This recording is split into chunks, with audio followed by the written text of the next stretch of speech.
Bollywood silver screen presenting 3%। ये कहानी है भविष्य की दुनिया की, जहां पर दिखाया जाता है कि दुनिया अब दो अलग अलग हिस्सों में बढ़ चुकी है। एक वो हिस्सा है जिसे ऑफशोर कहा जाता है, जहां के लोगों के पास सारी सहूलियतें हैं, वो जो चाहते हैं वो कर सकते हैं। जबकि दूसरा हिस्सा बहुत गरीब है, जो झोपड़पट्टी में रहते हैं, जिनके पास ना खाने के लिए भरपूर खाना है, ना ही कोई मेडिकल फैसिलिटी है और उनकी जिंदगी में हर एक चीज का अभाव है। लेकिन झोपड़पट्टी में रहने वाले हर एक इंसान को मौका दिया जाता है कि वो ऑफशोर का हिस्सा बन जाए। इसीलिए जब झोपड़पट्टी में रहने वाले लोग 20 साल के होते हैं तो उन्हें एक सिलेक्शन प्रोसीजर के थ्रू गुजरना पड़ता है और ऑफशोर में रहने वाले लोग उनमें से 3% को चुनते हैं, जो उनके साथ उनकी दुनिया में रह सकते हैं, जहां पर किसी चीज की कोई कमी नहीं है। और अब अनाउंसमेंट की जाती है कि 104th प्रोसीजर शुरू हो रहा है, यानी कि आज से पहले 103 प्रोसीजर हो चुके हैं।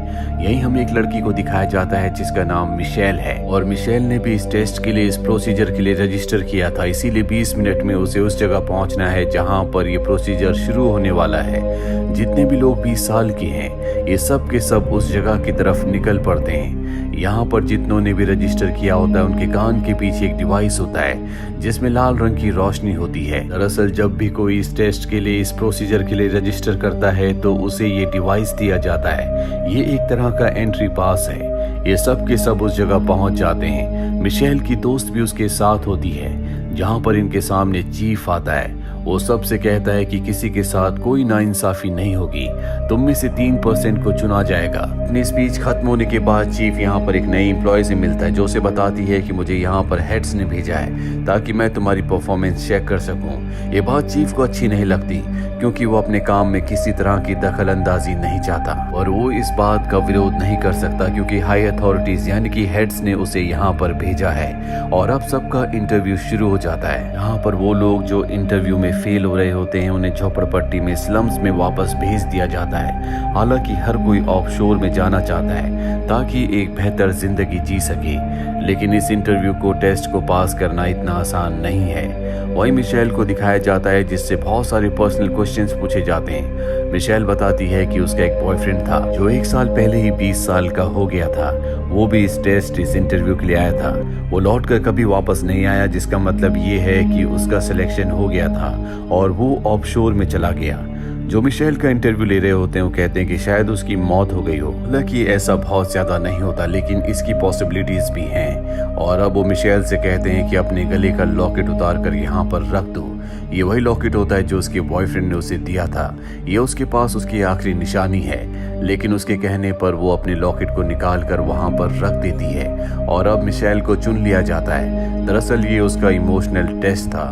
दूसरी तरफ हमें मार्को नाम के एक लड़के को दिखाया जाता है जो बहुत ज्यादा कॉन्फिडेंट है, क्योंकि उसकी फैमिली में आज तक हर किसी ने इस टेस्ट को पास किया है और अपने कॉन्फिडेंस की वजह से वो भी फर्स्ट राउंड को क्लियर कर लेता है। वहीं एलेक्स नाम का एक दूसरा लड़का जो किसी भी कीमत पर ऑफशोर में जाना चाहता है, वो अपने बारे में लगातार बोलता ही चला जाता है। इसीलिए जो उसका इंटरव्यू ले रही होती है वो उसे रिजेक्ट कर देती है। एलेक्स कहता है कि सब का सब फेक है, तुम्हारे सिलेक्शन का प्रोसीजर बहुत गलत है, लेकिन उसे यहाँ से निकाल दिया जाता है।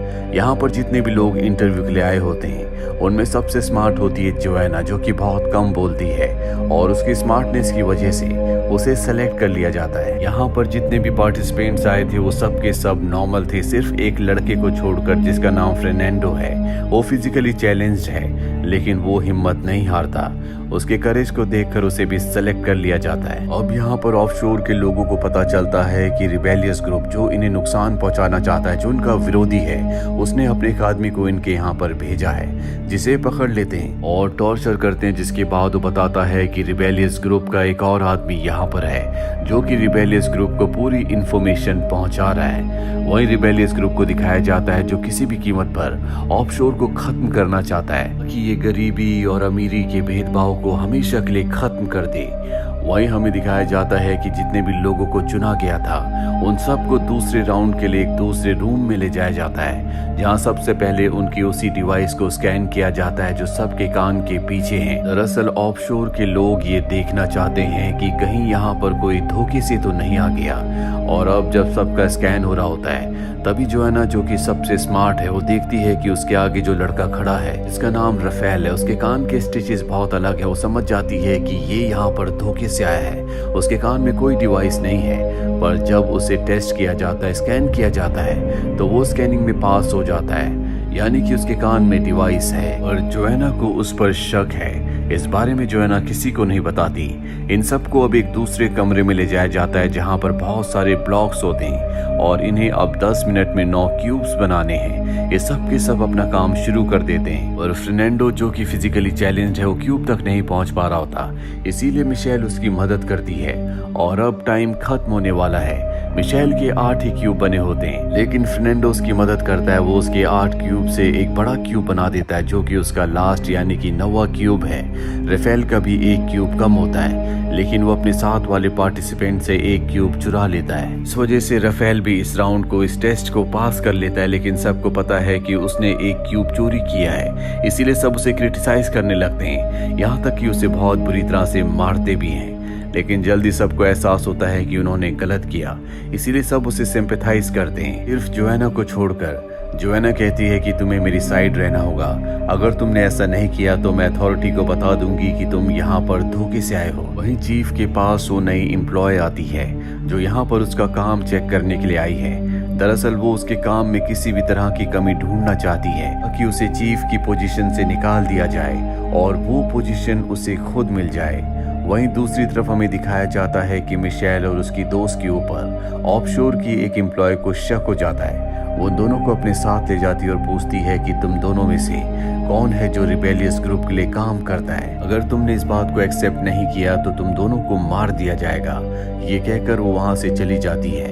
मिशेल अपनी दोस्त से कहती है कि इससे पहले कि ये हमें मारे, हमें इसे मारना होगा।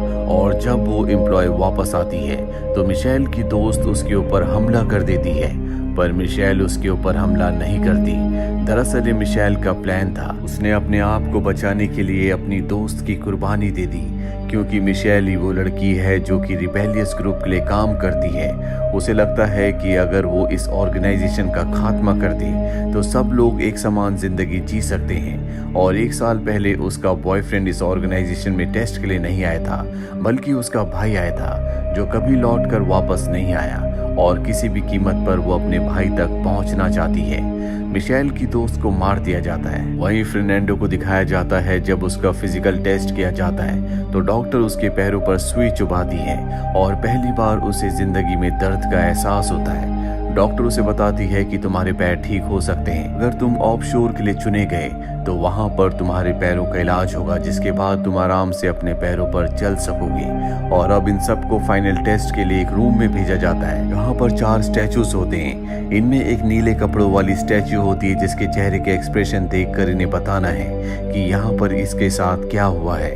दरअसल सभी के चेहरे पर कोई ना कोई एक्सप्रेशन है और अब ये अपने अपने हिसाब से कहानियां बनाना शुरू करते हैं। फर्नांडो भी अपनी कहानी सुनाता है जो सबको सही लगती है, लेकिन यहाँ पर रफेल को उसकी कहानी पर विश्वास नहीं है। वो कहता है कि इस लेडी को सिल्वर से, मेटल से प्रॉब्लम है, इसीलिए इसने सिल्वर का, मेटल का कुछ नहीं पहना। इसके हाथ में जो रिंग है वो शीशे की है और इसकी जो ज्वेलरी है वो लकड़ी की है, जबकि बाकी लोगों ने मेटल की, सिल्वर की चीजें पहनी है। और जिस आदमी की तरफ ये देख रही है वो एक डॉक्टर है, वो उससे मदद मांग रही है। ये ड्रॉअर में देखते हैं जहाँ पर ह्यूमन बॉडी के डायग्राम्स होते हैं, जो इस बात का हिंट होता है कि वो सच में एक डॉक्टर है। लेकिन रफेल की कहानी के मुताबिक जो इस घर की, इस पार्टी की होस्ट है, उसके चेहरे पर कोई भी एक्सप्रेशन क्यों नहीं है, और इस सवाल पर वो अटक जाता है। अभी जोएना, जो इस पूरी कहानी को बहुत ध्यान से सुन रही थी, सब कुछ ऑब्जर्व कर रही थी, वो कहती है कि होस्ट ब्लाइंड है क्योंकि उसकी साइड पर कोई भी लैंप नहीं है, क्योंकि उसे लैंप की रोशनी की कोई जरूरत नहीं है और अब ये दूसरे ड्रॉर को चेक करते हैं जिसके अंदर इन्हें एक बुक मिलती है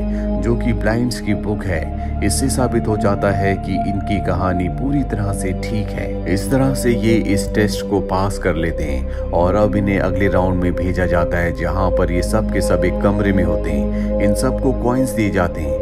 ये 7 लोग होते हैं और कॉइन होते हैं 6, जिसका मतलब ये है कि इन 7 में से ये एक को एलिमिनेट करेंगे और इसका फैसला इन सभी को करना है। लेकिन वो एक कौन होगा किसी को कुछ समझ नहीं आता। राफेल कहता है कि मेरे पास कॉइन है, मैं बाहर जा सकता हूँ।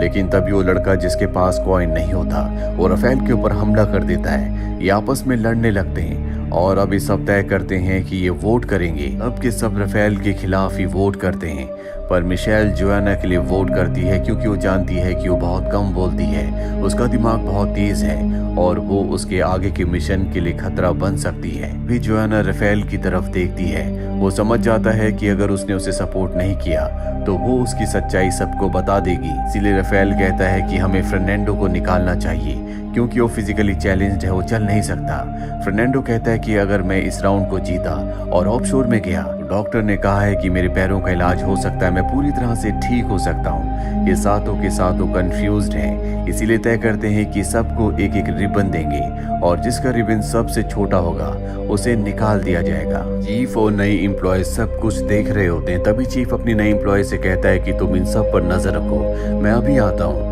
नई एम्प्लॉय को चीफ के ऊपर शक होता है, इसीलिए वो कैमरा से उसे चेस करना शुरू कर देती है। वो देखती है कि चीफ इस फैसिलिटी से बाहर गया जहां पर उसने गंदे कपड़े पहने और अब वो उस तरफ जा रहा है जहां पर स्लम्स है, जहां पर गरीब तबके के लोग रहते हैं। वो लगातार कैमरा से उसे चेस कर रही होती है। तभी चीफ देखता है कि कैमरे हरे हो रहे हैं, यानी कि वो उस पर नजर रख रहे हैं। इसीलिए वो एक तरफ भागना शुरू कर देता और कुछ फ्रूट्स नीचे गिर जाते हैं। यहाँ पर जो नई एम्प्लॉय होती है उसका चेहरा ना दिखने की वजह से उसे एक्सपोज नहीं कर सकती, इसीलिए उसे चीफ को एक्सपोज करने का कोई दूसरा रास्ता ढूंढना होगा। वहीं वो सातों के सातों एक दूसरे को रिबन बांट देते हैं और देखते हैं कि जोआना के पास सबसे छोटा रिबन है, यानी कि वो इस गेम से